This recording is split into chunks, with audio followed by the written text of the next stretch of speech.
chiwanikwa chibatsirawo vamwe nesuwo tichibatsirika kutarisira kuti unogona kuwana 12 tons pa12 tons tichishandisa 10 tons kuGMB, 2 tons ndedzedu dzatisasara nadzo dzokudyawo. Tikati zvatawana toendesa kuGMB sekutaura kuri kuita vakuru vedu.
We're back.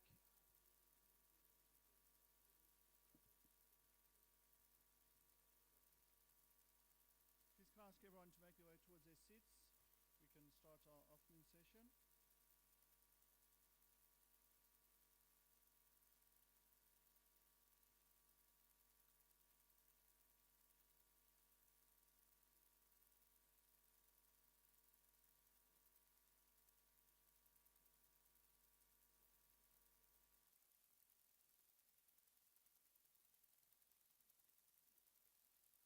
Thanks everyone. I hope you enjoyed your lunch and selection of fruit salad.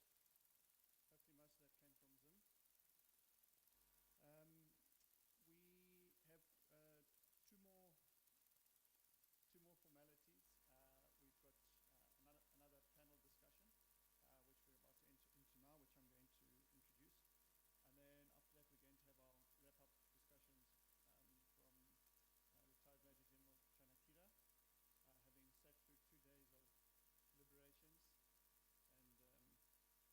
enter into now, which I'm going to introduce. And then after that, we're going to have our wrap-up discussions from retired Major General Chanakira, having sat through 2 days of deliberations and lots of abuse being thrown around. I'm sure he's going to bring his humor up and appease us. I was meant to be moderating this next section, but I managed to throw Chiedza under the bus because she's a lot more eloquent than I, and she's done a lot of studying on the subject matter which we're about to go into. So the next panel is towards climate resilient horticulture in Zimbabwe, with a focus on sustainability and being competitive. We've got 4 panelists. Majrita Shumba. Majrita, are you here? Please come up. Majrita is from CropLife. Some of you might know her. She supports our input industry and apparently a lady of many words, so hopefully we'll get lots of input today. Forward Takaindesa, are you here, Forward?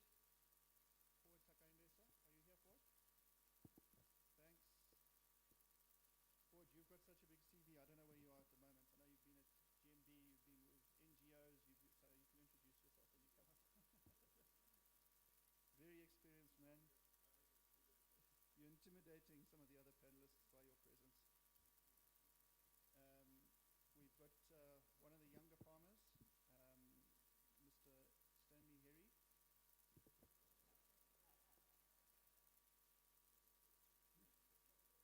He needs no introduction. And last but not least, we've got Yessa Parker, who is a young producer who is into aquaponics, if I'm not mistaken. So we've got a very diverse group here, young and not so young, experienced and at the beginning of experience, people from industry and producers. So I think it's going to be a great discussion. Chiedza, thanks for taking us. Welcome back, everyone. And this is probably the most diverse panel discussion we've had. Thank you, Majda, for representing the women. I think before lunch it was a very male-dominated discussion. So to start off with, I'd just like to just get an overview of some of your thoughts on what can we do to make our production sustainable. And by sustainable, not just in terms of increasing production and guaranteeing that sustained level of production, but when we talk of sustainability, we're also talking about the environment, the chemicals we use, the plant genetics. So I am going to start off with Majrita, as we haven't really talked about MRLs and phytosanitary and compliance from the chemical element. So let's have a different perspective. Thank you. Hello, everyone. I don't know where to start, and given the opportunity, I would take the whole day talking about such a topic. But as we're looking at sustainability, as she says, we are looking at the bigger picture and looking at the main focus of our discussion is, as she's highlighted, maybe if I can start with MRLs. A lot of the operational issues to do with production is use of chemicals, choice of genetics in terms of varieties that you grow. And we, as chemical companies invest a lot of money into coming up with technologies and viable solutions that help to have a higher yield, but sustainably and economically. So as far as MRLs are concerned, I'm sure it's been the talk, I wasn't in the previous sessions, but I'm sure it's been the talk of choice of product, cost of product, and what do you have in terms of choices for farmers, especially for the export market. Though it's a sector that's been shrinking, we've still tried by all means to invest in this sector, looking at specific crops, I would say, and try and emphasize the fact that we need to have a good, I would say, basket or portfolio for peas, portfolio for blueberries, portfolio for many other cut flowers that we're still exporting. You know, so it's very important that the farmers, as well as us who are off-takers, who are marketers, to understand the technicalities to do with using chemicals. And that's where we come in trying to do the research, invest in the research, and then give guides and training to our farmers and to our stakeholders on the use of these products. I don't know what scope, it's quite a broad topic. I don't know what scope or what you need us to narrow on, perhaps as we go back to the farmers and discuss. Thank you. I think we'll go into a greater level of depth as we go into the Q&A, but thank you for that introduction. And next, Mr. Harry. Thanks a lot.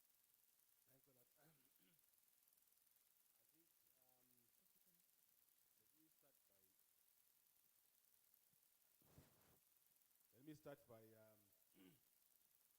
maybe looking at the case of export horticulture. In terms of environmental issues, there is a requirement for the industry to comply to social standards and global gap, depending on your marketing strategy. If you're supplying the wholesalers, global gap seems to be the basic standard for accessing that market. And within the global gap standards, there are sections that deliberately focus on environmental issues. If you pitching your market entry at the retail level, in other words, pre-packing for supermarkets or retail chains in Europe, there is a further requirement to comply to SMETA or GRASP. Those are more stricter standards than the basic global gap. And most of the active exporters or practicing exporters in this country are compliant to those standards, otherwise they wouldn't be exporting. So the industry is already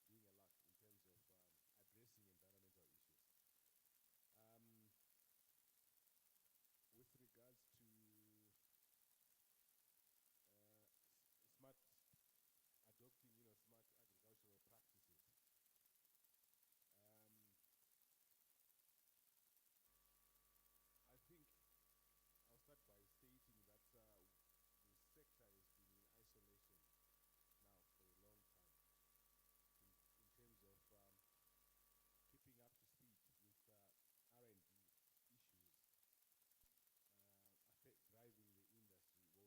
driving the industry worldwide. There is a significant gap, and that gap is being filled by impact investors.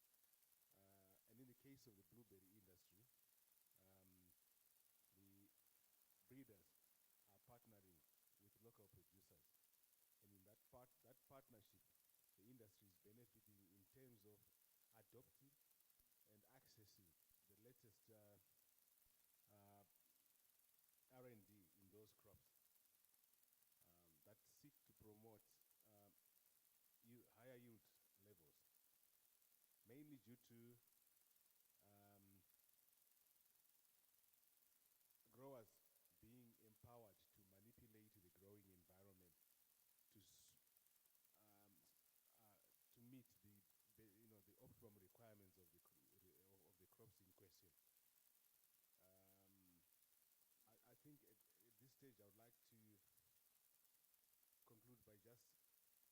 stating that going forward, we need to take advantage of or scout around for appropriate impact investors who will then assist us in catching up with the latest technological developments in terms of R&D. Thank you. Thank you very much. And now we are moving to our genuinely younger demographic on the panel. Yes, sir, some insights from you and maybe a bit of if you can share some of your experiences as being a young producer, having access to information and the support that you've had. Thank you, Shweta. Afternoon, everybody. So, I am 5 years into farming. I have no background in farming whatsoever. I played cricket as my initial profession. When I retired due to injury, it was a case of picking what it is that I wanted to do. And from a sustainability aspect, I'm very pro conservation of the environment, water, and so on. And something that piqued my interest was aquaponics. So taking that in mind, my stepdad has a little 3-hectare plot out in Marondera, and I just took the dive and went in head first.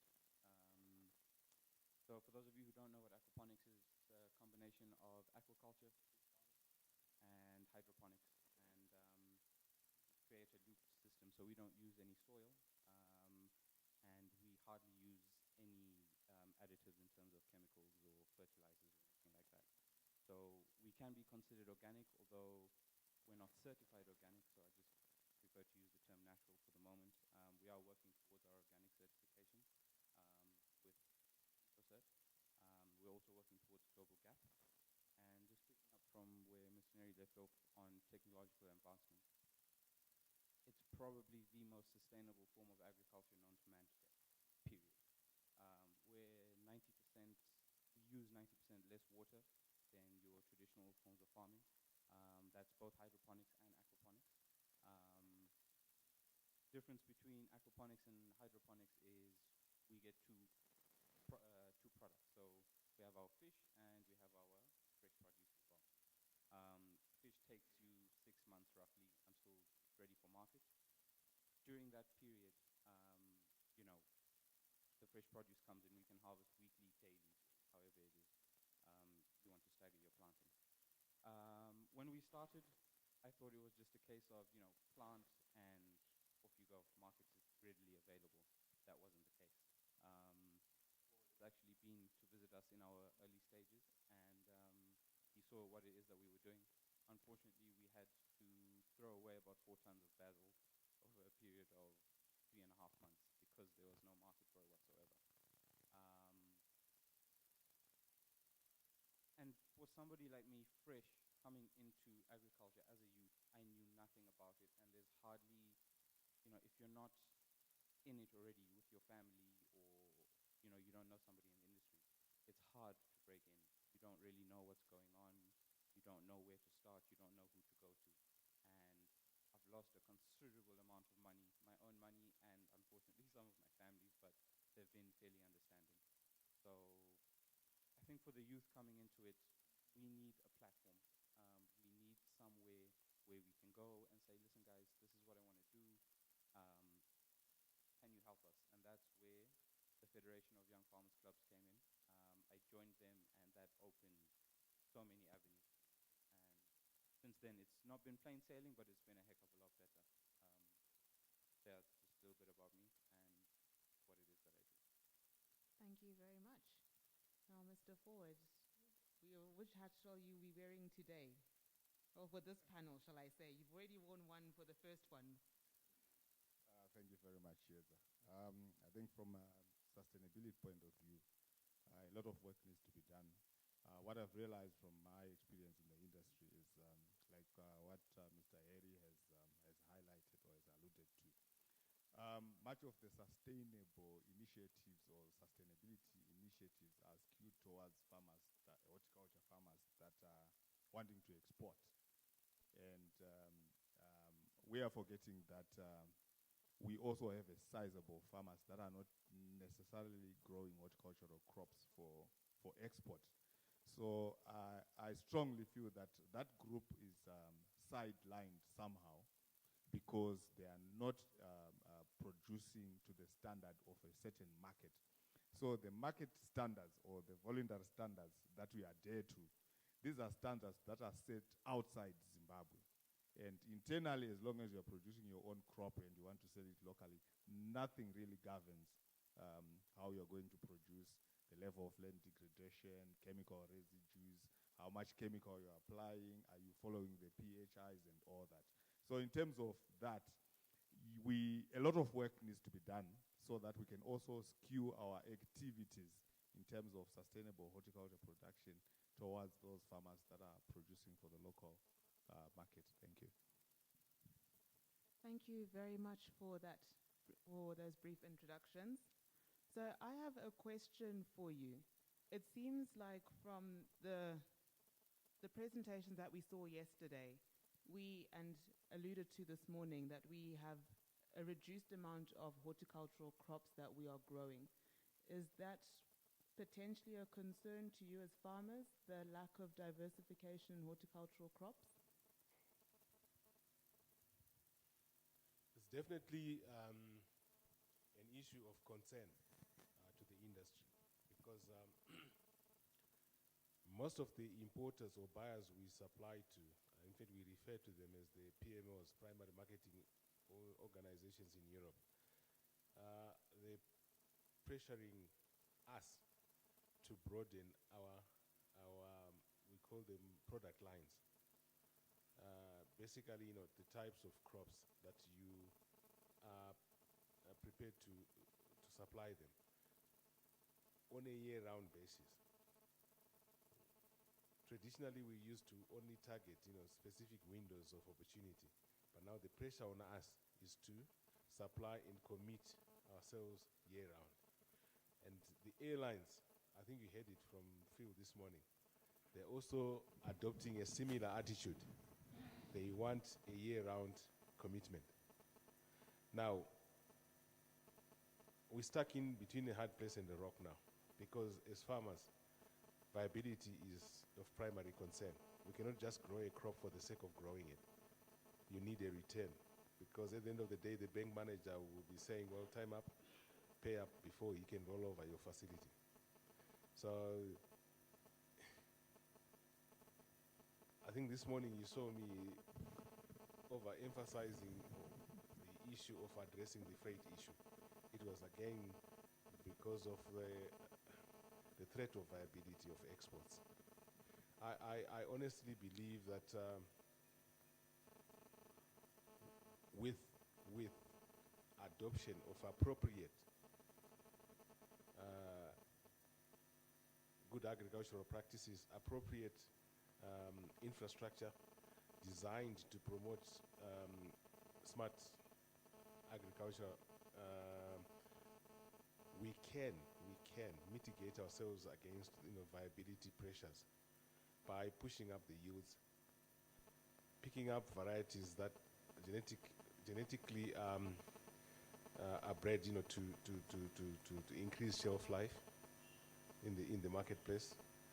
And there's some varieties now that are coming up much earlier than the traditional supply periods we used to have. In other words, we can extend the selling season by adopting certain varieties or new varieties.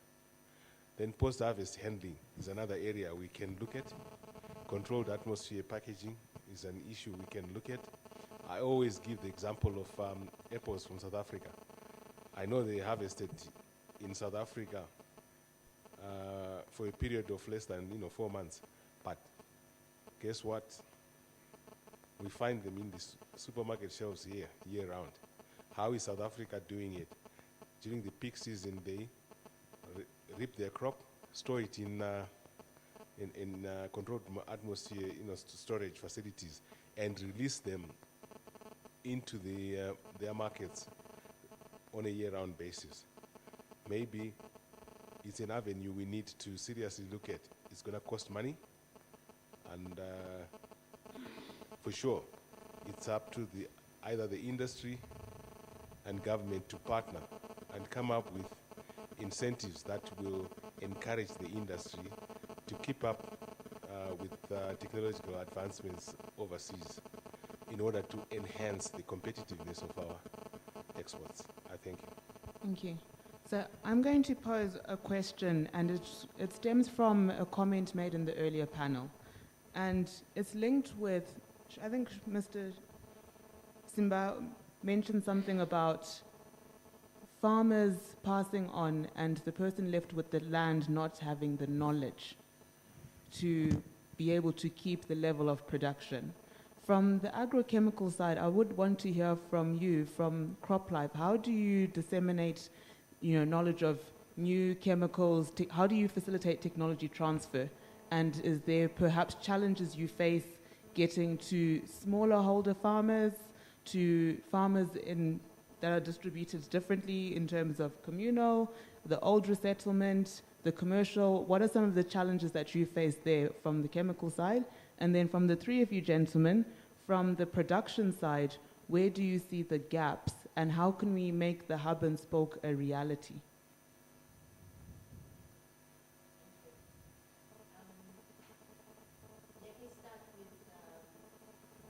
You hear me?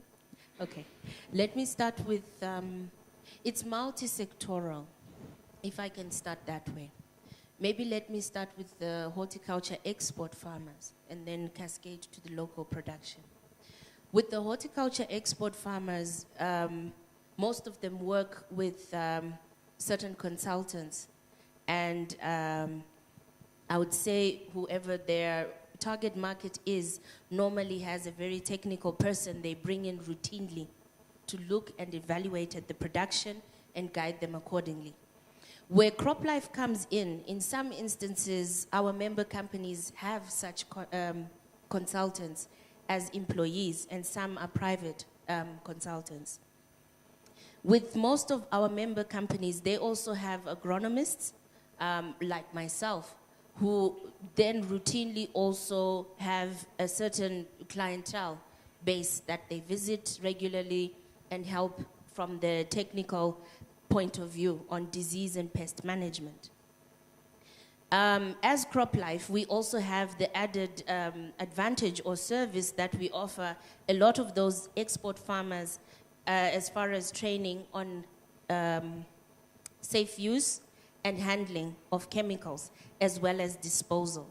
This is a requirement as far as their SMITA training audits, as well as for global gap accreditation. So these are some of the interfaces or options that we offer. And farmers, there are some who work as groups that we also service that way, and some as individuals. We are trying to put ourselves more out there so that farmers are aware of that, because in some instances they engage consultants, but we do have, as CropLife, trained trainers who are able and very capable of doing that training and issuing a certificate. This is mainly done on an annual basis. As far as local production is concerned, it's also multi-sectorial. If you look at crops like potatoes, they have associations as well. The horticulture, if you're looking at your tomatoes and everything else that goes to the very informal market, it's a bit exposed and very open because it's very diverse. You have the large-scale commercial who's doing a staggered crop, and the very small communal farmer who's doing a quarter hectare and selling farm gate or at a local market. What we've tried to do in terms of dissemination of information, especially on the technical side, just looking at this time of the year, you have red spider, you have aphids, you have tuta, absoluta. Those are the very devastating pests we have at this time of the year. You have diamond backmouth. We try to disseminate because by default, I think COVID has brought its challenges. We used to have a lot of interface where you have field days or technical days where you go around and round up farmers, having one center of influential farmer who they can emulate and work with. But because of COVID and having to reach a more diverse group, we've had to move to using electronic media, such as your WhatsApp groups, because a lot of farmers now have a smartphone. So you get quite a number of farmers in farmer groups. Even the youth have their own farmer groups that we are part of, that we then disseminate that information. You flag a pest, you also give solutions. Where they ask price, you also have to go to that extent. We also make use of radio programs. There's a traditional line or channel of radio programs that have been there for almost, I would say, 10 years with our local radio stations. So those are some of the options that we have. And you know, as farmers, especially the communal ones, they have their shows, they have their a lot of other activities that they also use. So we are trying. There's still a lot to be done, as Forward has highlighted, but those are the channels that we've been trying to use. Thank you. Thank you. So now I'm actually going to go through to Forward, who's got some experience with working with both commercial and smallholder. And please do give us your insights. Thank you very much. I think those two groups of farmers have have two different sets of issues. From a smallholder production perspective, one of the issues that arise in terms of sustainability is an issue of the farmers being organized to an extent of observing a crop calendar. So when you look at a crop calendar, you are looking at the window where the crop that you're going to produce is the most desirable or attracts the highest price. And then you also have the growing window where you can utilize the growing period to an extent that it works to your advantage, you produce more. So in terms of that, we need our farmers, or in terms of that, our farmers, a lot of work has to be done, a lot of education for our farmers has to be done to ensure that whatever they intend to produce coincides with the periods where we don't have gluts. That should also coincide with the periods where pest and disease pressure is low. Should also coincide with a period where the price is the highest. So in terms of empowering the farmers with such kind of education, a lot of work needs to be done from all facets, including crop life, where farmers will also need to be trained on safe use of pesticides and other chemicals that they use in their production process. And maybe go zero in on large-scale farmers and export farmers. There's always, there's an information gap. That information gap is, if anyone starts thinking of growing a crop for export purposes, the first thing that they think of is certification. Why? Because they're thinking of the European market. Probably it's the most sustainable or the most rewarding. And probably maybe the South African market, where standards are also quite key. So that information gap has actually bunched our farmers into one group where they face the same kind of challenges because they haven't broadened their knowledge in terms of exploring other markets. So in terms of exploring other markets, to enable our farmers to farm sustainability, there's also need to look in other markets. They should also expand their footprint in the market.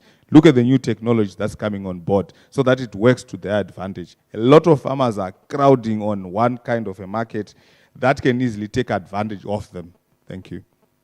Okay, so a few comments there on real-time business intelligence, data-driven decision-making. We shall be going on to you, yes, sir. Just to touch on the point you made about gaps. Yes. And picking up from where Forward left off,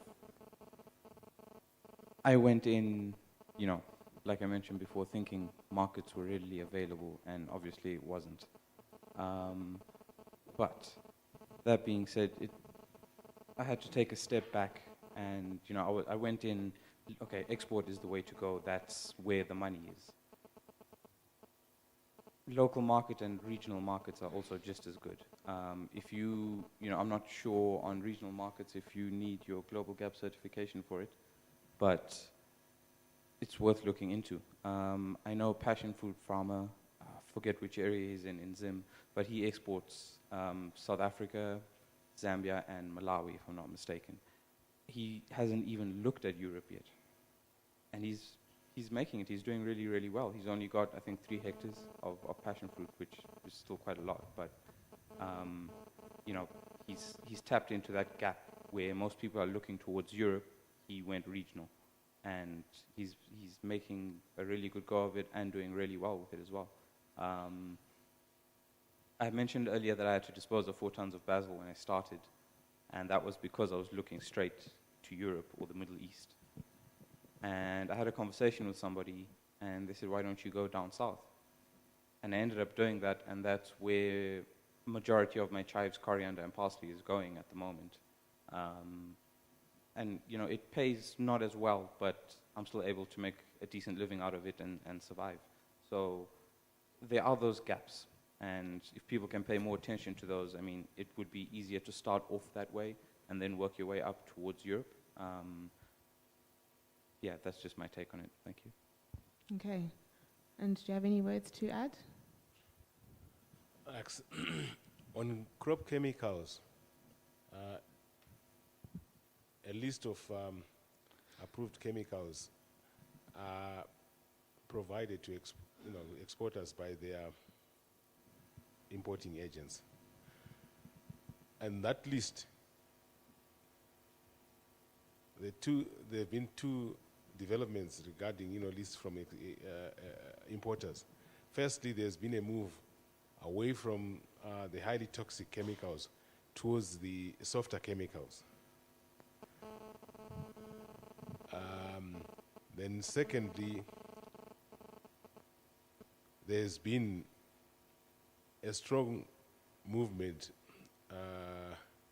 on declaring most crop, I call them active ingredient combinations, in other words, crop chemical combinations, maximum residue limits being set at the limit of detection.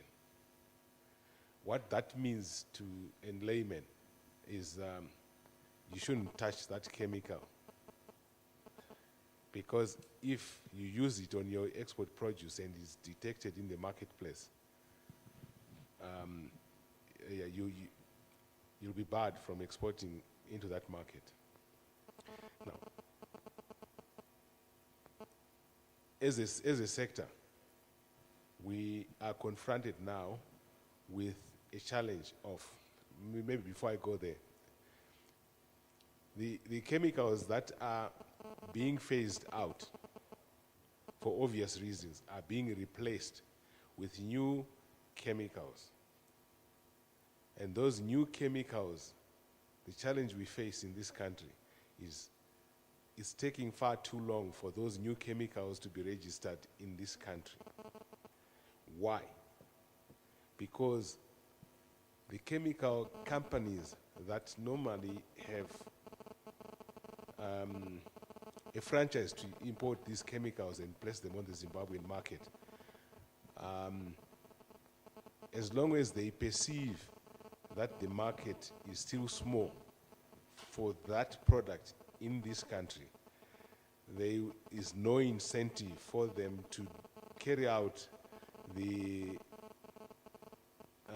chemical registration tests in the form of efficacy trials with the Ministry of Agriculture.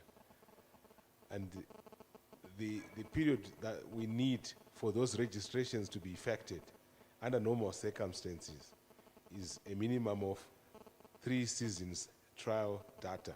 Effectively, that means 3 cropping cycles or 3 years. So what I'm saying is, as an industry, we faced with a scenario where crop chemicals at our disposals are getting less and less and less. And there's no incentive on the part of the chemical companies to quickly move in and register new products. They are also, businessmen. They look at the potential of the market size, say, well, look, roses at this stage, I mean, it's a small market. I mean, even if we spend all this money on registering, we won't recover our investment costs. We will wait until, there is the critical mass. So that's the dilemma we're facing at this point in time, and I thought I should bring it to the attention of the audience. I thank you. So I've got a question for you. If you are flagged, are you flagged as city circle, or is the country flagged? So the actions of one farmer can affect a whole sector, or will you as an individual be barred? That's an interesting question.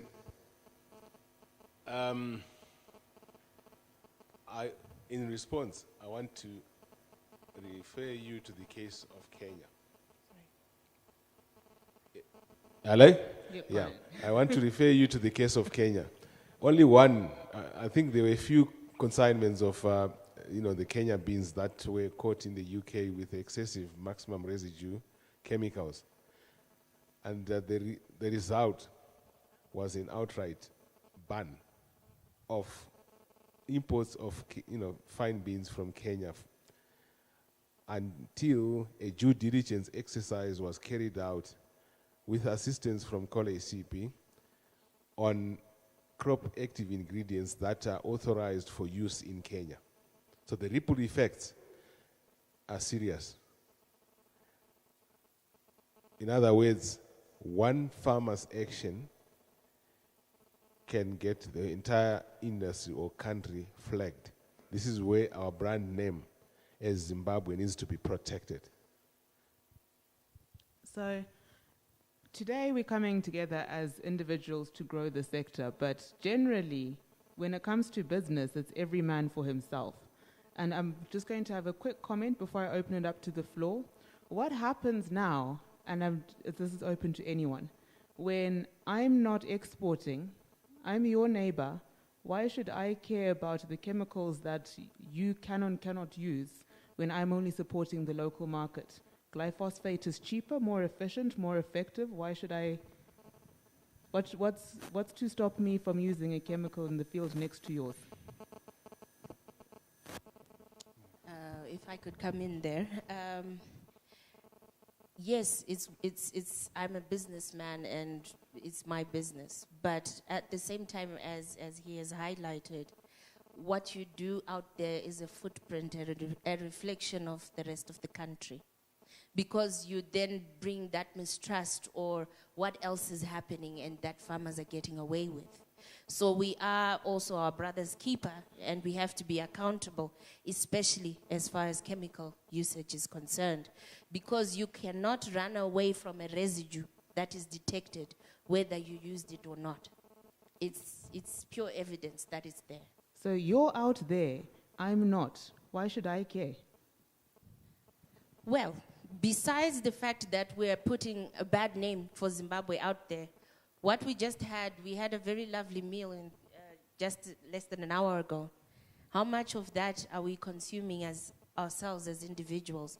It's not about export only. It's also about our local consumption. We haven't gotten to the level where we are supposed to be like the Joburg market, where they do randomly test the product that's coming for the local market, but we need to get to that level because we are also consuming what any European would expect to be safe. So you're essentially telling me that our local food production is not as regulated as international standards, so we're potentially consuming food with high MRL levels. Yes. Okay. If I could just also come back, it's a very critical issue he highlighted to do with agrochemical companies, and it's quite unfortunate you're being told something like that while you're sitting next to a farmer. But the other thing and a tip I could give, or feedback that I could give that I've studied over the years, we are fortunate enough because our R&D as far as horticulture is concerned is still very young, and because it's very dynamic, it keeps changing. We are allowed by the registrar to what we call, they have a mutual acceptance of data within the region, or looking at maybe just slightly up to Kenya. So any work done in Kenya, in Tanzania, coming down is acceptable as far as accepting mutual data is concerned. So if I have a product registered in tobacco or maize, and it does have scope in a horticulture crop, the registrar does accept data from South Africa or Kenya. And because they know the due diligence as far as MRLs is concerned, residues, as far as the work that is done is acceptable. So we can cut that out. But when we look at the numbers, the investment I have to make in registering that product then comes from you. It's justifying the numbers and the hectares that you're growing. So we have a shorter way of circumventing that, but it also then is driven by the market. So I think I see a hand there. Was that a hand? No, it wasn't. Oh, we do have one near the back. So whilst we're getting a microphone through there, I've got a question, and this is more so geared towards Forward and Yasser. Yasser, you said you are in essence growing organic, but it cannot be certified organic. Why can your product not be certified organic if it is organic? So it can be certified organic. It's just a little bit more complicated because we don't use soil. And from the explanation that I got from, I think it was Lakon, they had said to me that the definition by them of organic is keeping your biodiversity and your soil healthy. And because we're not using soil, they refused to do an audit for us. And that's a South African company, right? Lakon is European. Lakon is European. So we don't have any bodies that certify organic, but according to that presentation from Zimtrade, the demand seems to be growing globally. On that organic thread, Forward, what are your thoughts on organic production of horticultural crops in Zimbabwe? That's usually a very hot topic, so I'm opening it up to the panels. I want to hear from farmers. We've been told there's a market for organic. Who's ready to sign up and grow organic? Thank you very much. Organic production in the country is mainly associated with low yields and premium prices. But however, the Zimbabwean population, or the market that you're targeting in Zimbabwe, at the moment, there isn't much in terms of the education in the form of encouraging people to consume organic, to use organic products. And at the end of the day, there's no difference. A consumer cannot differentiate between an organic product and a non-organic product in the country. And also, I think because you cannot differentiate the two, there's no incentive even to pay a premium price for an organic product at the expense of a non-organic product. So I think one of the issues that we have to address is the pricing and the incentives and the education and also placement of the organic product so that they attract the right clientele. At the moment, you get someone who says, I'm selling organic product, and then you ask them whether they use chemicals or not. They start telling you that, okay, fine, for the worms, I use this chemical, but this product is organic. So you see, there's a mix-up. We ought to understand what organic is. And we have to put our skin in to ensure that we grow organic. And then once we grow organic, we also have to make sure that the consumer or our target market knows that this is organic so that they can pay a premium price. Organic products, most of the organic products that I know, I stand to be corrected, they yield less than where we use organic fertilizers and chemicals and all that. And that makes it very, very unattractive. Thank you.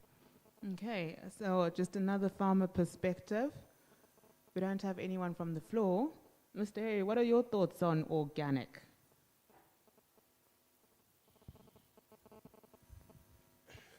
Just the face says it all.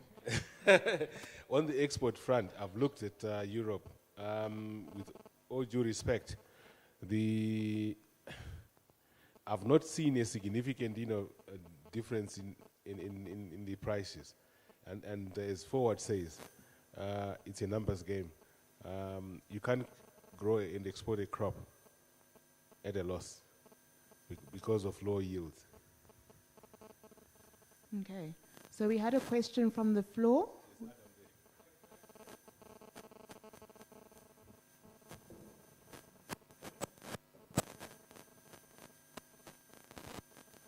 Hello, can you hear me? Yes. I just wanted to add a comment. Goes back to some of the earlier conversations anyway. In horticulture, I think in anything, if you're going to get involved in export or in the local market, the starting point is your market. If you go and grow a crop and you haven't already established who's going to buy it and what the price is going to be, you're heading for a collision with your bank manager. And that gets more and more important as you go for the greater value crop. The more valuable the crop is, the more critical I would say that advice.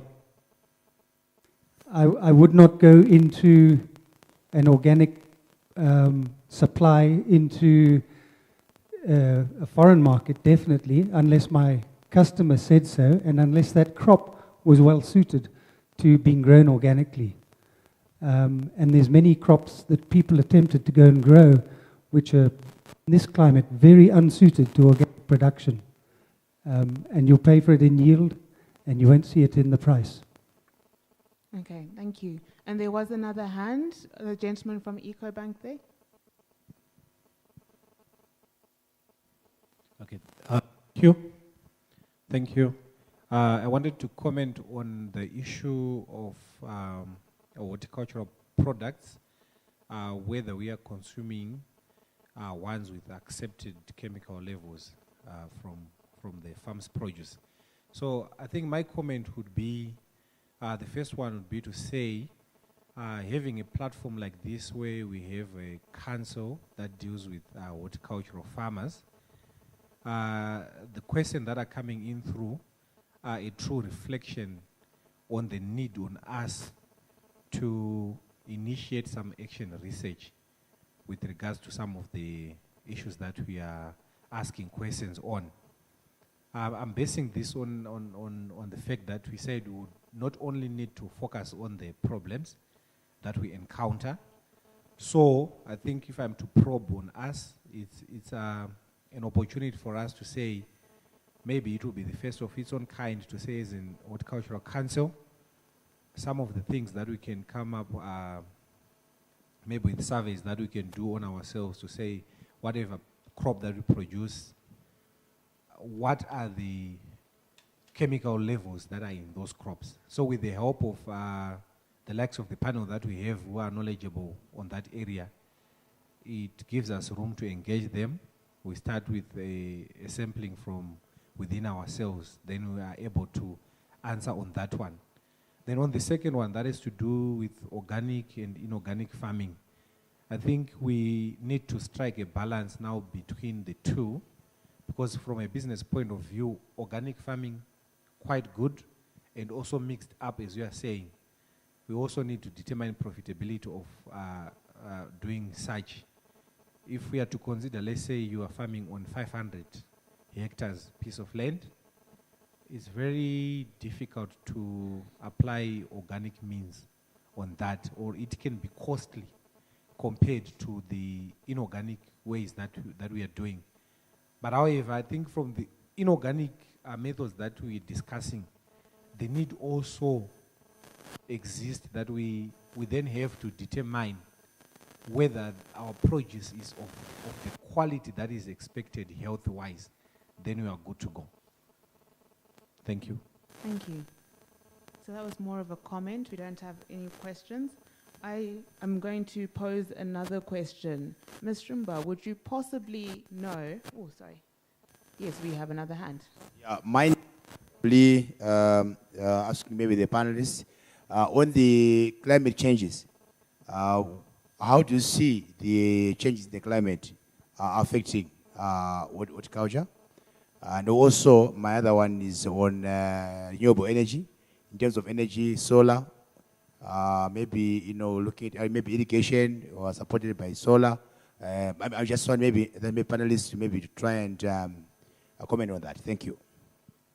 Okay, I think Ford was ready to go, so I shall let you go first and we'll go around. Thank you very much. I've highlighted a point around organic and inorganic farming. We are not outrightly saying that, sorry, I'm just taking a follow-up to your comment. There are success stories in organic farming for those that have been to South Africa and that have bought tomatoes in South Africa. The biggest tomato producer probably in Southern Africa is a South African company, and they're producing those tomatoes organically. That's ZZ2. I stand to be guided, I stand to be corrected, but ZZ2 is one of the big elephants in the production of organic tomatoes, and they've got a huge market. They cut across from table tomatoes, to cherry tomatoes, to processing tomatoes, everything produced organically. So there's room for organic production as long as you identify a niche market, you make a name for yourself, and then the chances of you making it in that space, they're very high. And you had a question that you had posed. There's a follow-up question that I was supposed to ask. The follow-up question was in terms of how, as farmers, you're experiencing climate change with the crops that you grow, and another question of integration of renewables in horticulture. Climate change is real, and it's there to stay. What we only have to do ourselves is to adapt. One thing that we have seen coming into play or coming into the agricultural space in terms of horticulture production is the type of irrigation that we are using now. A lot of people are moving away from high volume irrigation to low volume irrigation, where you're talking of drip irrigation. There's microjet in horticulture to ensure that you minimize crop water, excess water losses to erosion. You minimize your evapotranspiration rates, and also you minimize the drawdown of water at a particular moment. You draw what you intend to use. And then in terms of renewable energy, I think we're also going that way because there's need for us. They always say there's a lot of sunshine in Zimbabwe. And I mean, we have more hours than a lot of other countries. And it's something that we have to tap in. And it's not only, the renewable energy bit is not only for safety, environmental safety, but it's also very, very key in terms of reducing our cost of production. Remember, yes, the capital outlay to set up is quite huge, but you reap the benefits as you go. This is renewable energy. You keep enjoying and enjoying and enjoying. And, if you spread that cost, the cost of investment over a certain period of time, at the end of the day or at the end of 5 years or 6 years or 7 years, you would have actually recouped your costs and then enjoying the benefits, thereby reducing your cost of production. Thank you. Okay. Over to you. On the renewable energy aspect, I am in the process of being completely off-grid for my operation. We're currently installing a 10 kVA solar system to run everything that we have. That's our pumps, pack house, cold room, everything. Granted, it's not a big pack house or cold room, but we're about to be off-grid, and the savings, as Forward mentioned, is going to be quite significant in terms of ZESA usage. And then also we're not so reliant on ZESA and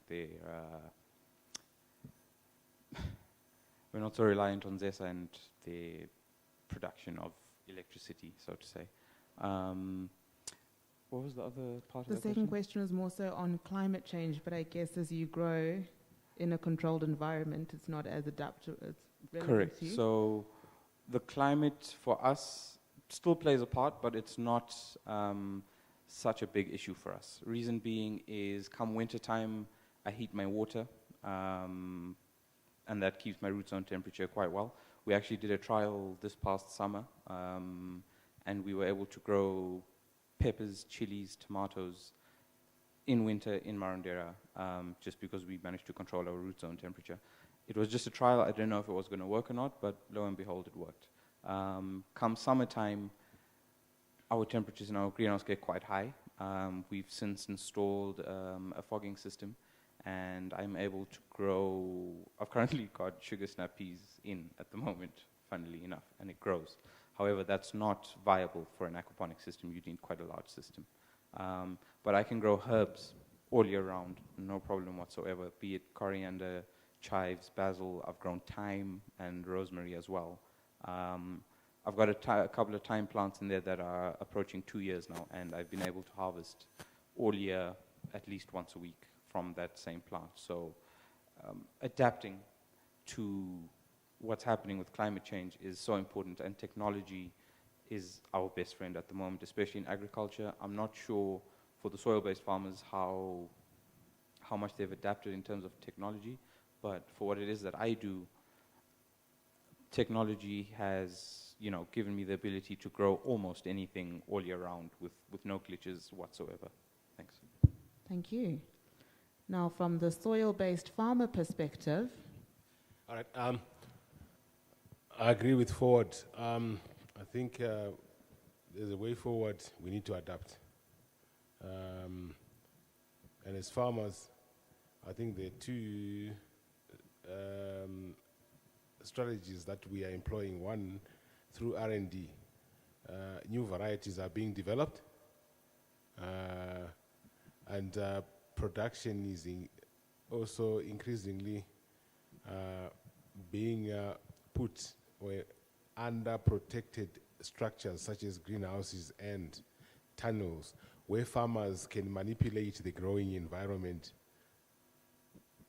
On renewable energy, I can't add more. I agree with the previous speakers.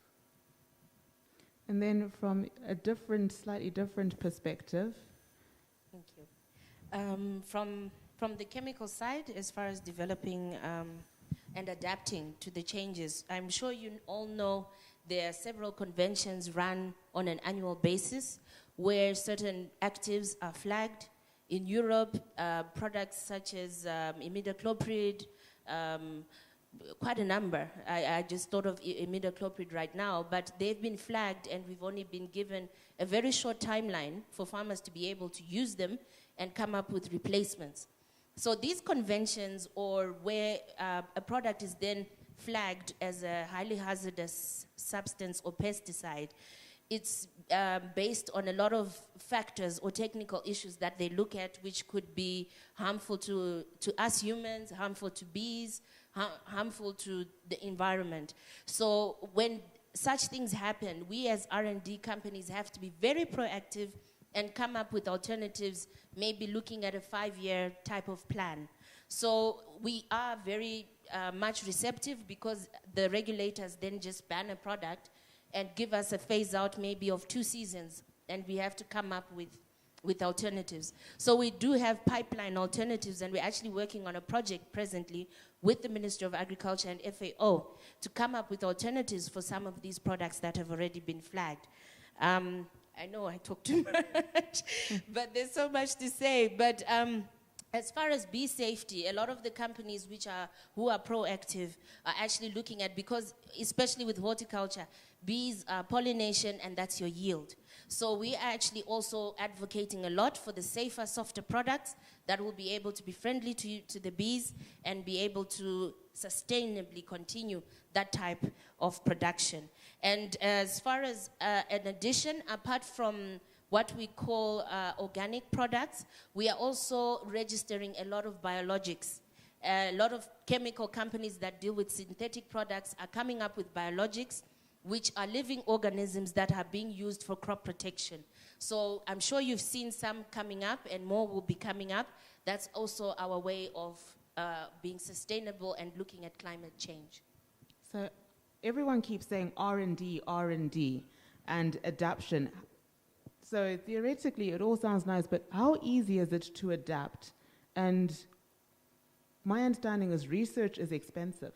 Who's financing it? Because earlier this whole conference, farmers have been saying, we need capital, we want CapEx, we want working capital. How then do you have the capital to invest in research and development? I would respond to that in this way. I think at policy level, we understand the agrochemicals, they come in different shapes, sizes, and different, all kinds. But we haven't had any organization that's promoting the biologicals, as she mentioned. So probably at policy level, we need to push for these biological products. They are already in use in Zimbabwe. especially if you look at, Sinera products that are coming from, is it Kenya? They're coming off Kenya, they are landing into the country, they are being used in the country. But these products are product like proof for control of these worms in peas and other export crops. I think we need to spread our tentacles to all the farmers in the country, to all the production that we have done, that we are doing currently, not only restricting ourselves to peas. So at policy level, I think we need to encourage the use of biologicals across the industry, not only to specific export crops, that where we are governed by certain rules and regulations from a particular market. So we have to spread it, and it has to go across everywhere, so that we can also farm sustainably. Thank you. Okay, thank you. Over to you. I see Mr. Heri wants to. Yeah, briefly, I think adaptive research in the form of, variety trials on farms,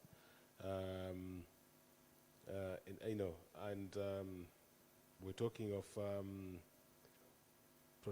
promotion of protected environment production systems. That is the responsibility of the private sector, whilst long-term research is the responsibility of government. So, long-term research as the responsibility of government. On that note, I think I keep hearing a lot of farmers talking about superior genetics, superior genetics. Most of the blueberry farmers that have superior genetics, we're importing from Costa, which is Australia, Berry World, which is UK. To what extent do we have the capacity to develop our own varieties adapted for our own environment? I think earlier on I did start by saying that the unfortunate part, we've been isolated from R&D for a long time. And to catch up with the rest of the world, we have to piggyback on the guys that have done it. There's no point in reinventing the wheel. At this point in time, I think the industry's best choice is to piggyback on the guys that have got the R&D. On that point of the guys with the R&D, so I have been speaking to some citrus growers, and I'm surprised no one from them have raised their hand. There's an interesting, the UPOV convention. It seems Zimbabwe, we haven't conceded to that. Why should I bring my R&D to Zimbabwe if I don't know if it's going to be protected or not? Good question. I think it has been taken up with the parent ministry, and I know that, in fact, they're working on acceding to the UPOV convention. Yes, it's work in progress. It is coming, they may be a bit late, but I'm fairly optimistic that, one day we will be celebrating,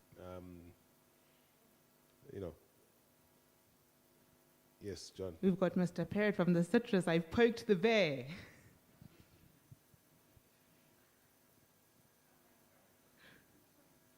This will probably be the last question. We'll wrap up, and then I'm sure we'll be moving on with our...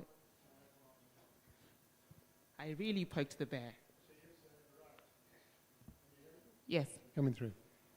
The citrus industry has been active in Southern Africa for 100 years.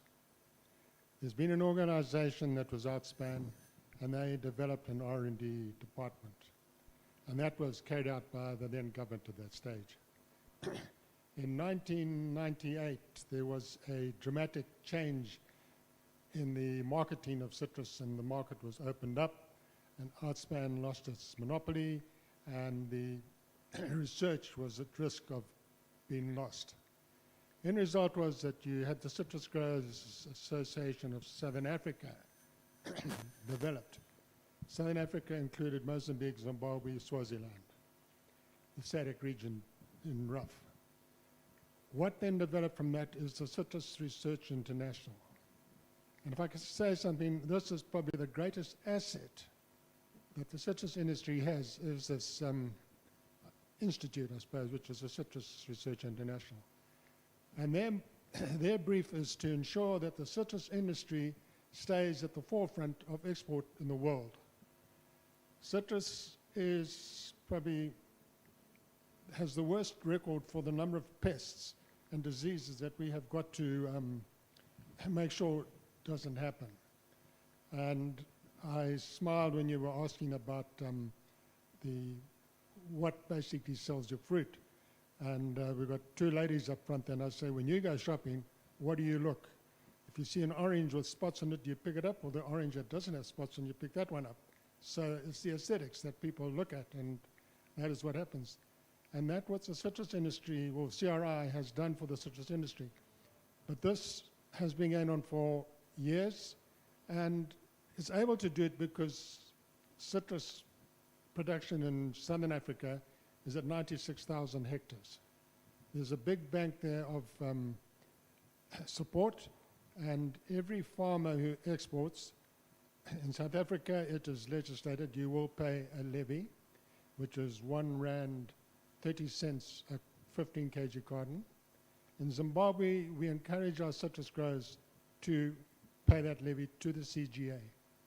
Of that levy, 80% of that money goes into citrus research and protecting it and ensuring we stay at the front. So where it was once government, it then changed once we had a change of government in South Africa, and the private industry took over the managing of that. And that is the R&D we have. Don't forget, we had the tobacco industry, where there was a lot of levies also taken from the farmers. So it's basically, growers have to drive it. At this stage, we have the marketeers who basically develop the particular varieties, and they are driving it. So, you know, I'm just thinking of the berry world and the likes of that. And they've got something going, but it's driven by producers. Thank you. Thank you. There's a quick comment from Liam, and everyone wants to put their hand up now. My question is for Majrita, and then an appeal to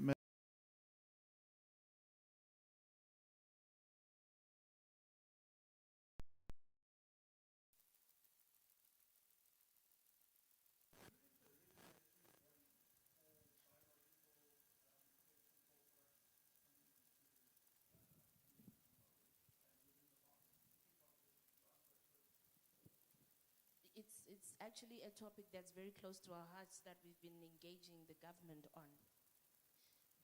For you to be able to bring in a biologic into the country, or a seaweed extract, anything that's not classified as chemical, in quotes, you are regulated by the National Biosafety Authority, which sits under a different ministry from the Ministry of Agriculture. So the challenge we have presently, even to respond to what Forward was saying, we need to have alignment with the ministry. I think they sit under Ministry of Technology or something like that, because it's biosafety, it's biotechnology. So unfortunately or fortunately, that's where a lot of the organizations or companies who want to bring in product are bringing it in, but it's not backed by any technical data as far as agriculture is concerned. So you can have claims coming from India or wherever that this product works for so-and-so, but the moment you get a permit to bring it in, that's it. There's no investment or further investment into evaluating and looking at its efficacy. So we're trying to get the legislation to marry Ministry of Agriculture and getting the scope of what you put on the label for the farmer, at the same time still being able to allow the National Biosafety Authority to act as the regulator. So it is something that we're looking into, but they are sitting under a different ministry at the moment.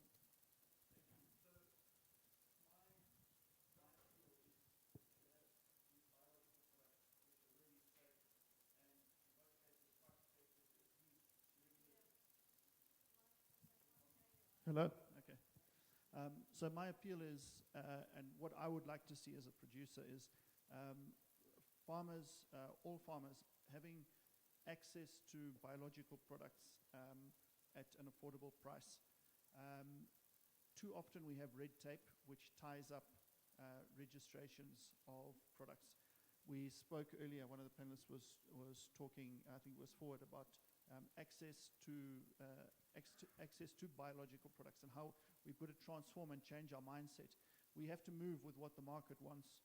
And as you pointed out, we've got two hands tied behind our back at the moment with all these different chemistries being banned. And we're not moving fast enough as an industry to replace them. I know that on the chemical side, you highlighted that as well, that you've got 2 years, you're given 2 years to quickly move and find a replacement product. Perfect example is chlorothalonol or Bravo. Fantastic product, worked extremely well, and a lot of producers on a number of crops were very reliant on it. It's no longer permitted, the period, the grace period has run out, and there isn't an effective replacement. There are biological products out there, but farmers can't get access to those products formally. And I think that we really need to sit and look at this and see how can we quickly get access to those products for farmers. If the product is registered in SADC, for argument's sake, I think that we need a dispensation while we're doing research on the product to allow it to come in and to start being used. My last question, before you comment on that, in the late 90s, early 2000, I seem to recall that if you produced your farmer's license number at the border post, you were allowed to import chemicals for own use, not for resale, if they were registered in South Africa where you were importing from. Can you confirm if that is true and if that's still the case or not? Thank you.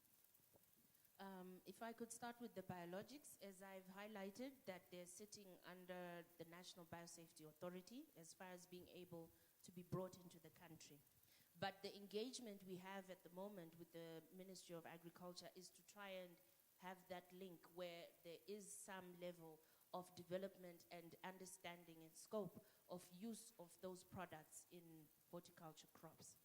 Because the risk that we also have is I can bring in anything from anywhere and register it and claim it can be used for whatever pest or disease, and there's no one to validate it. So that's the fight we've actually also taken up, and we're hoping it will be regularized in any future legislation that we'll have.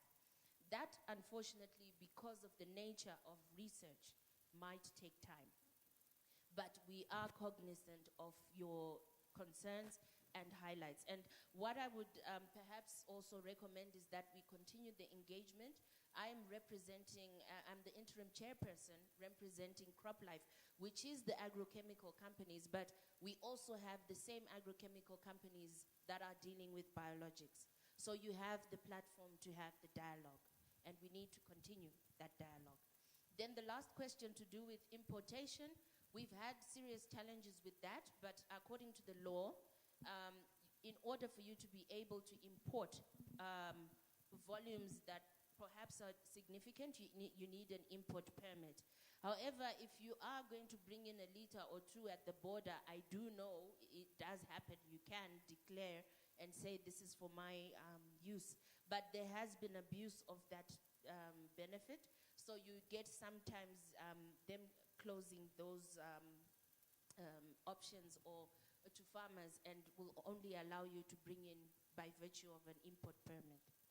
That's only issued by the Ministry of Agriculture. Thank you very much for that. I think a final comment question, and we will be wrapping the session up. Mine is a comment more than it is a question. It relates to value addition. I think we haven't spoken much of value addition in this forum, so I'm not a farmer. I represent the other aspect of the chain. But the reason why I'm commenting is really to do with, obviously, the issues around MRL levels. Because you see, as processors, we're the ones who can take that orange that John was talking about that's got some specs on it and still turn it into exportable product by extracting it into juice and extracting the oils and selling them as citrus oils. So we have that ability, and we have that ability across many other products. So I was in pain when Yase said he lost 4 tons of basil, because the value addition opportunities are there to reduce post-harvest losses and also to just preserve the product and manage seasonality. So So I think the issues around MRLs are also cropping up because we have product that's not necessarily ready for export in fresh form. But when we come in now as a processor, I couldn't export mango puree because of the lead levels in it. But that same mango, yes, Chiedza, we are eating it here, we buy it in the shops, it's sold. So I think it's something that we really need to take into consideration as we develop agriculture, because you find that a lot of the mangoes in the country are coming from regions that have mining activities, etc. So very high metal levels. And that's also affecting a certain part of the chain and some of the export opportunities that we could have. So it's things to take into account. And I think mostly for new farmers who are coming in and are looking to grow their investment, it's very essential for us to understand what kind of soil we're investing in, and how will that affect our export capability. Because if I'm exporting a puree, I may not necessarily buy from a global GAP certified farmer, but as long as I can meet the quality specifications of the market in terms of those levels and the rest of my product spec, I'm effectively exporting a product, So it's just to say it's something that we need to pay attention to, and also to just look a little bit across the chain and also look at the value addition opportunities for horticulture products. Thank you very much. Thank you, ladies and gentlemen. We are at the end of this session. I know there was a lot of things that were left unsaid. As Una highlighted, we didn't really touch on agro-processing. We didn't really touch on inclusion of youth through the hub and spoke. But this is just a catalyst to continue driving the conversations. We look forward to having more discussions with CropLife in terms of biologics and taking that conversation forward. Climate change innovations, renewables.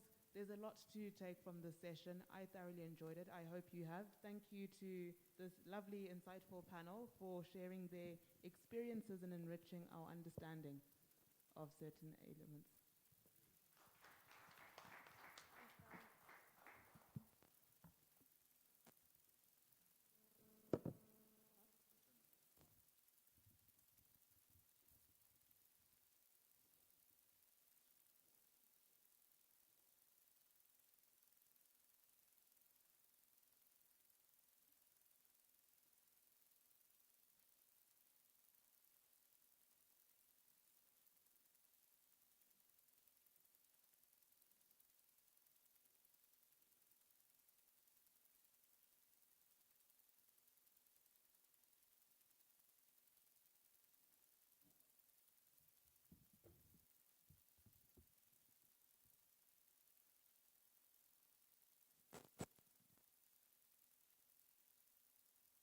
Thanks very much, Chiedza, and all the panelists on the last discussion. Really lively and enriching. We are now on the last section for today, which is our keynote address. And it gives me great pleasure to introduce to you, well, he needs no introduction, retired Major General Chanakira, who is the chairman of the National Horticultural Working Group. We work closely with him on the presidential and conventional horticultural schemes. He is also secretary in the Vice President General Chiwenga's office. So I don't know why they call you retired, because there's no way that you're anywhere near that. But please, sir, come and address us.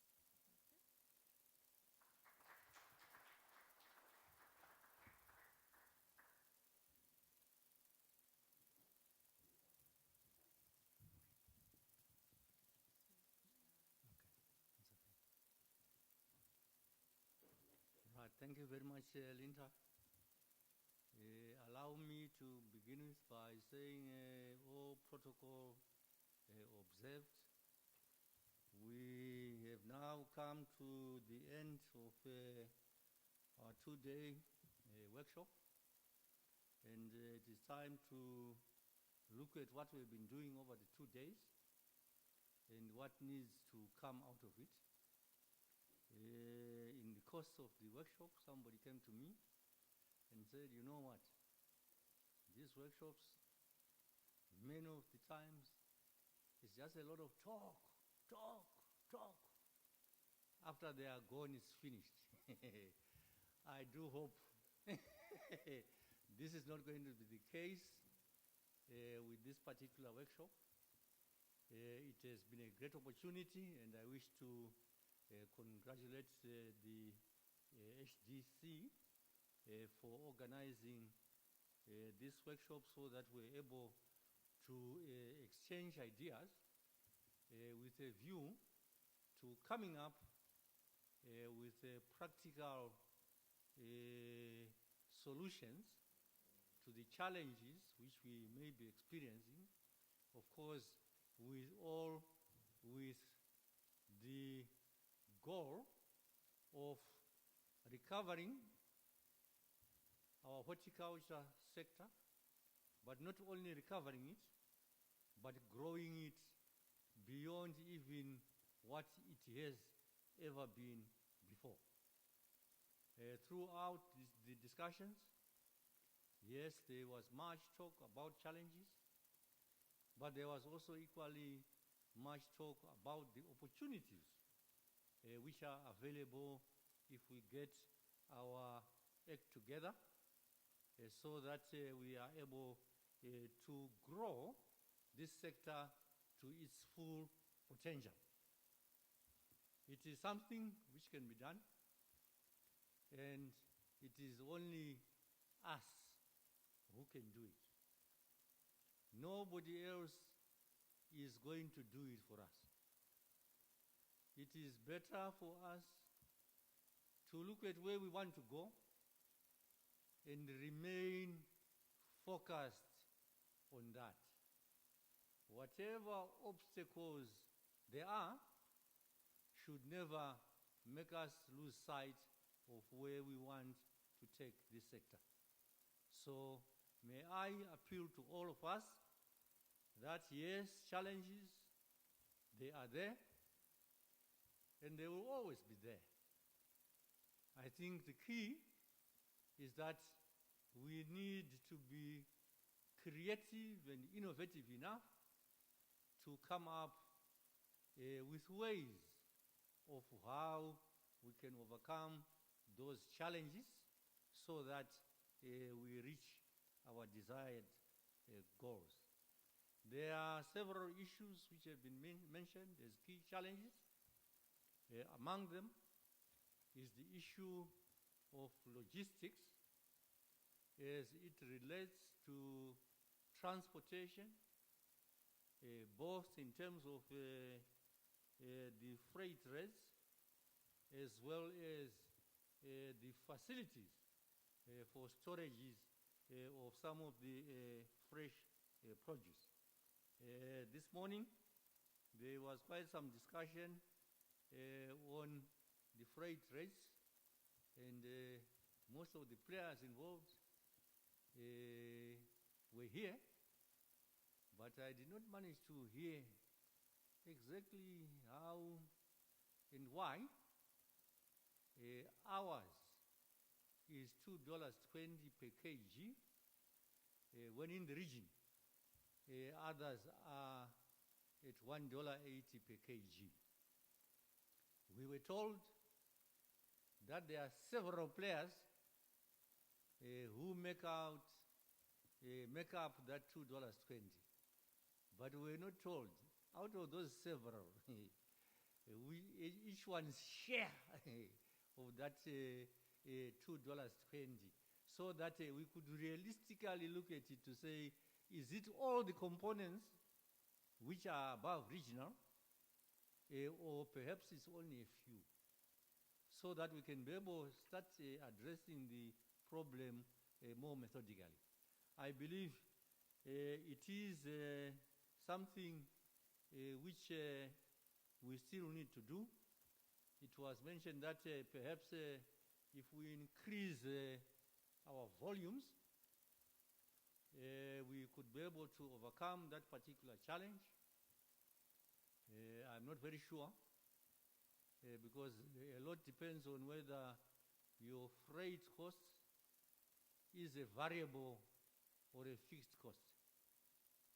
If it is fixed, yes, if you increase the volume, you certainly lower it. But if it is variable, it means you really have to now look at the components of that cost and then identify where there is scope for reducing so that we are competitive.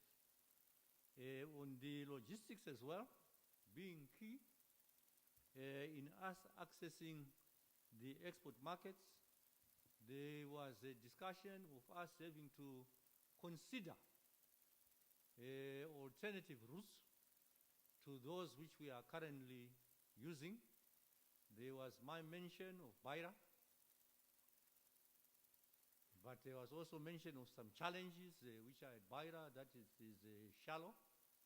It's not able to take the very big ships. There was also mention of Maputo,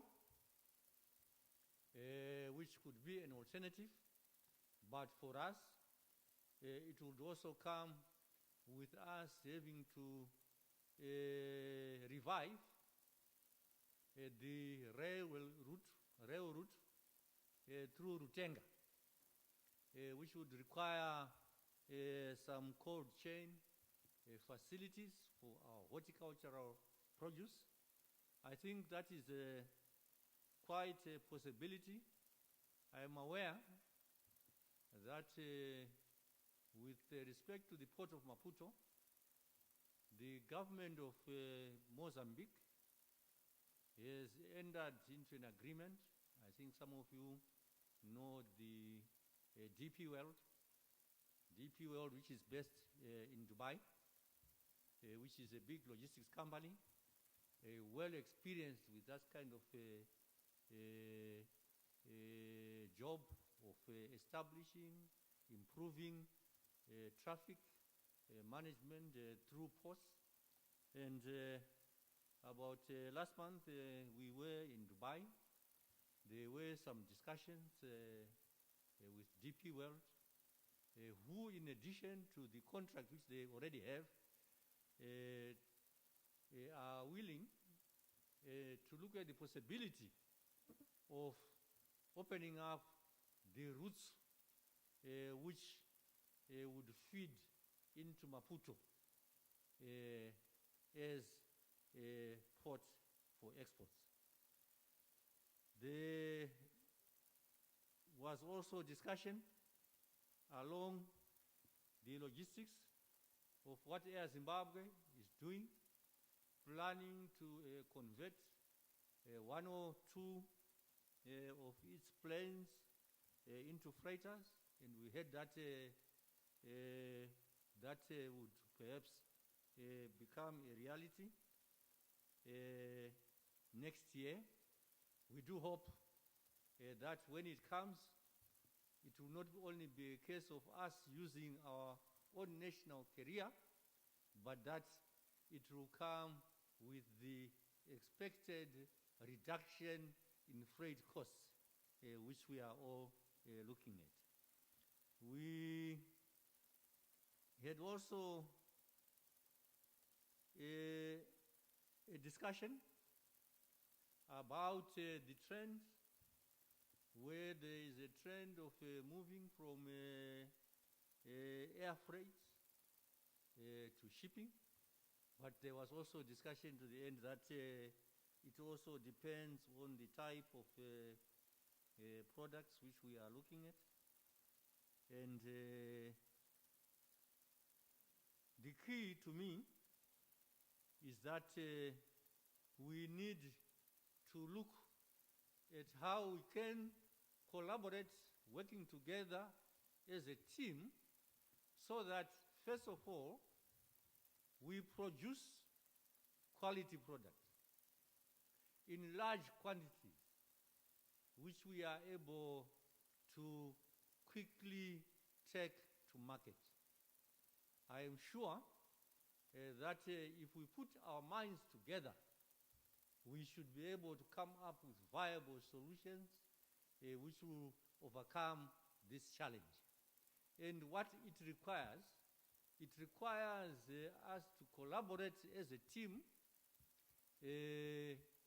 looking at the bigger picture, the higher goal, not looking at our own individualized portions, what could be our competition, when we look at our own selfish micro goals.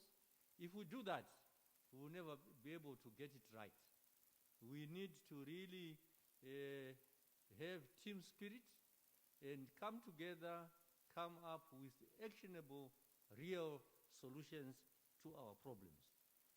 There was also much discussion on the issue which is related to the environment in terms of the land tenure or security of land tenure. I think it was quite a topical issue. What I would like to say about land tenure is that we are, as government, we are aware that where we are right now is not the best position that we can have on that particular subject. But from a practical point of view, the necessary reforms to that particular area are reforms which are not going to bear fruit overnight.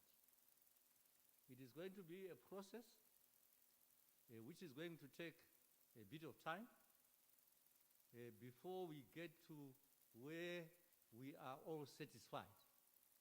So, in the meantime, I think let us take a spirit where we take that what is there as a given, and we do the best which we can in that given environment, while at the same time we are also taking steps to improve on that particular area. Maybe to be more specific, the position which has been taken by government is that we are all aware that our constitution says that all agricultural land is state land, right? Which means that all the owner of all the agricultural land is the state. And it is not a situation which is peculiar to Zimbabwe. If you go across the Zambezi River into Zambia, the situation which obtains there is that all land is vested in the president. Does not even say the state, it says the president. But yes, we do hear that in terms of how it works out, in Zambia, it is working out better than it is for us, in that despite that situation in Zambia, you can get a tenure instrument which is acceptable as collateral for your borrowing. So we are moving towards that. Currently, you know that we do have offer letters which are supposed to graduate when you apply for it into 99-year leases. But the 99-year lease in its current form, there have been protracted discussions on that one, where you will all have heard that at one time, we have heard in the press that government and the bankers have agreed, but at the end of the day, as a farmer, you go with that document and then the banker now says, no, this one, I don't think I can be able to give you a loan on the strength of this one. Although elsewhere, they will not have said the truth. They will have said it's okay for the purposes of, I don't know whether it is for PR purposes or what, I don't know. But we are aware. We have delved into that particular issue to say, from the banker side, where is their problem? We are now aware of their fears and their challenges with the current wording of the lease document as it stands. And right now, work is underway to see how we can improve it to a level where it is truly acceptable to the bankers and lenders as well. But as I say, this is a process which is going to take a bit of time. And we can be rest assured that there's going to be a solution, but it is not going to come tomorrow. So for now, let us do the best which we can in the environment in which we are. But where we are is that it has been accepted that the highest level of a tenure document will be the 99-year lease. And right now where we are, as I say, is that the problem which we have is acceptability to the bankers, which we are attending to. I know that there is a debate to say that even that 99-year lease is not the best. The best is to have a freehold title. But as I say, we need to be practical. From where we are coming from, I think it is more practical to do what we do step by step. You know time. Time is a good healer. A lot of things over time will solve themselves. So I think it is easier and more practical to say that within what is existing, let us look at what is there. We have the 99-year lease.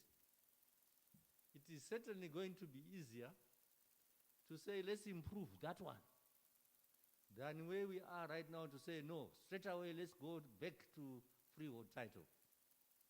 I think that one, we could spend many years without getting any result. We could get a better result if we improve what is there when it is start working, and then we improve further to what we want. So the issue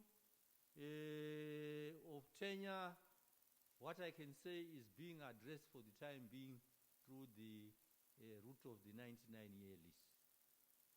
And I hope when you are able to get it, at least that's what you will have, and then we will move. We'll try to move as quickly as we can to try and improve its features. Then the other topical issue was the issue of financing for us to realize our goal of recovering the sector and raising it to greater heights. And in my mind, from all that I have heard, listening for 2 days, I am left with the conviction that the best way for us to go from where we are right now is for us to fully embrace the hub and spoke model. I am talking from where I sit. I am talking in my capacity as chairman of the National Horticulture Working Group, knowing the dynamics of what happens in the policy-making processes. And the standpoint from which I am talking is that you are unlikely to get a positive result if what you are asking for, or the manner in which you ask for, is like you are always saying, give me, when you have nothing to give. It is easier to get what you want when you say, if you give me this one, I will also come in with this one. So I am saying hub and spoke, in that I know that in government, if it comes with a benefit at the bigger picture national of the spoke being incorporating the small scale growers into the sector, or if they are not yet there, developing small scale growers who also become an integral part of the sector.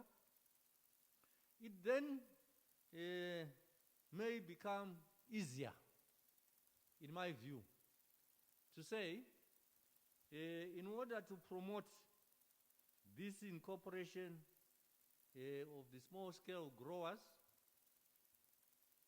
through the hub and spoke, can we look at what incentives can be put in place for those who take the choice to be the hub?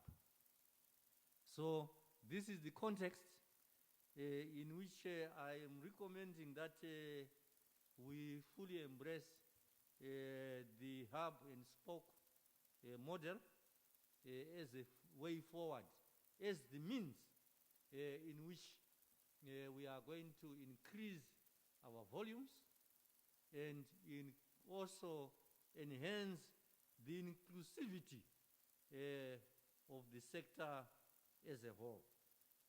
I can talk for the whole day, trying to summarize all that we have discussed over the 2 days, but I think I would never finish.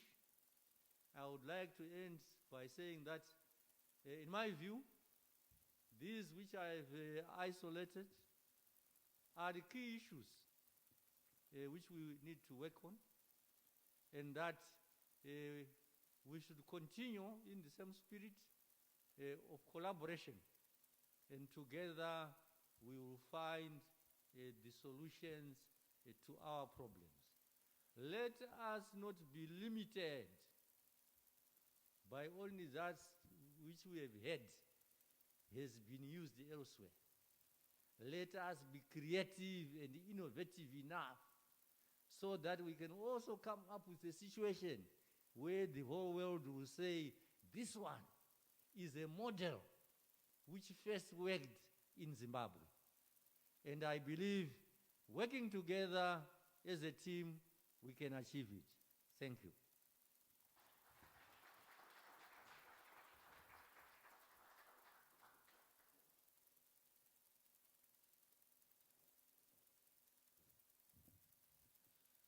Thank you so much, Major General. And like I said yesterday, as a token of our appreciation in the Zimbabwean spirit, and of course, being horticulture, we would like to add to your orchard. But as soon as the debate has ended as to what that actually is going to be, we will have that delivered to your office with our very much appreciation for your support, and also for sitting out the whole 2 days of this event. I think that ends the program, but before we end, I'd just like to ask our chairman, HDC chairman, to give the closing remarks. And following that, we can go straight out. Please don't leave immediately. There is tea outside. Have a cup of tea before you go so that you don't die of thirst on the way home. Thank you very much, everybody. I'll hand over to Stan.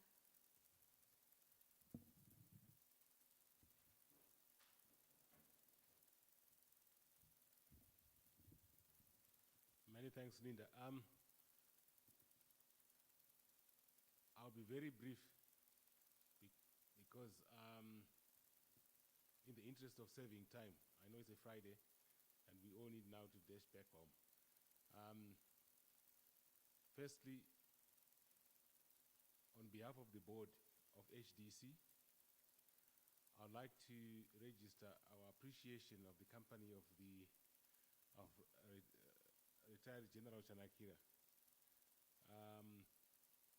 In my whole history of being involved in advocacy matters with the government, from the time when I was in HPC to now when I'm with HDC, is the first time in my life I've seen a senior civil servant sitting in a producers meeting for 2 days.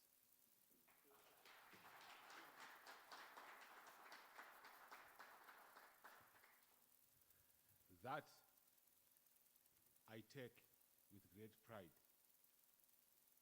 That I consider as a vote of thanks, as a vote of confidence by General Chanakira in the HDC.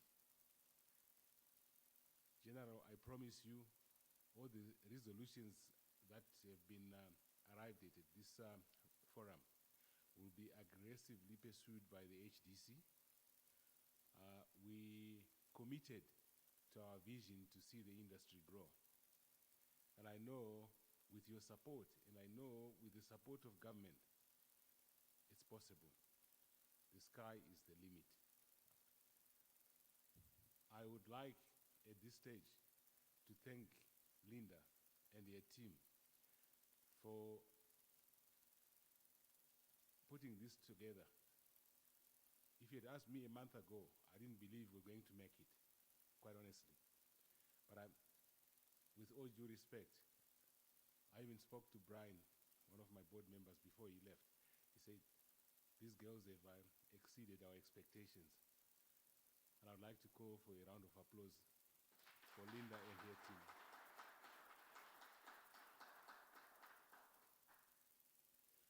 Finally, I would like to thank you guys and ladies for sitting and supporting us for the entire 2 days. Again, it's a vote of confidence and it's an indication of your commitment to the HDC, commitment to the industry, commitment to realizing the overall vision of the horticultural recovery and growth plan. I thank you most sincerely.